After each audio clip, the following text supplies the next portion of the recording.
السلام علیکم ورحمۃ اللہ وبرکاتہ۔ بھائی نے سوال بھیجا ہے کہ اللہ کی مخلوق میں انبیاء کرام علیہم اجمعین سے افضل یا ان کے رتبے کے برابر کوئی اور ہو سکتا ہے؟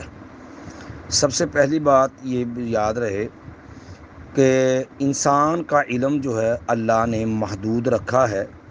ہم جو ظاہری ہمارے پاس علم ہے رب کے قرآن کا، نبی کریم صلی اللہ علیہ وسلم کی سنت کا، اس حد تک بھی شریعت نے کوئی ایسا تقابل نہیں بیان کیا۔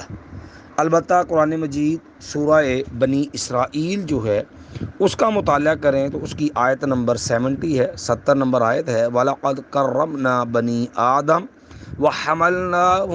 وَحَمَلْنَاهُمْ فِي الْبَرِّ وَالْبَحْرِ وَرَزَقْنَاهُمْ مِنَ الطَّيِّبَاتِ وَفَضَّلْنَاهُمْ عَلَىٰ كَثِيرٍ مِّمَّنْ خَلَقْنَا تَفْضِيلًا۔ اس آیت کا جو آخری جملہ ہے جس کے اندر اللہ رب العالمین نے فرمایا ہے کہ ہم نے انسان کو، بنی آدم کو عزت دی، اور فرمایا ہم نے ان کو بہت ساری جو ہم نے مخلوق پیدا کی ہے اس پر ہم نے ان کو فضیلت دی ہے۔ اس سے یہ بات واضح ہوتی ہے کہ انسان کو بہت ساری مخلوق پر بڑی برتری حاصل ہے، لیکن معلوم ہوتا ہے کوئی ایسی مخلوق بھی ہے جس پر انسان کو یہ فوقیت اور یہ برتری حاصل نہیں ہے۔ اب وہ پھر کون سی مخلوق ہے جس پر انسان کو وہ برتری اور فضیلت حاصل نہیں ہے؟ اس میں اہل علم کا اختلاف ہے۔ بعض نے فرشتوں کو وہ مخلوق قرار دیا، بعض اہل علم نے بعض انسانوں کو بعض فرشتوں سے اور بعض فرشتوں کو بعض انسانوں سے افضل قرار دیا ہے۔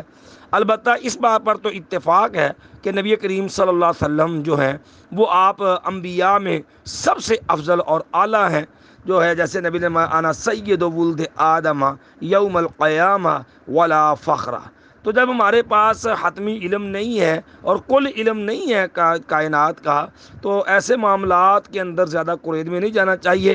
بظاہر انسانوں کے اندر انبیاء علیہم السلام سب سے افضل ہیں، اور اللہ نے انسانوں میں سے بھی انسانوں کو بہت ساری مخلوقات پر فضیلت دی ہے، لیکن کل مخلوقات پر فضیلت کی بات نہیں کی۔ اسی لیے اہل علم نے اس بات کے اوپر اہل علم میں اختلاف واقع ہوا ہے۔ اس لیے ہم جو ہے اس بات پر خاموشی کو ہی اسی میں عافیت سمجھتے ہیں۔ السلام علیکم ورحمۃ اللہ وبرکاتہ۔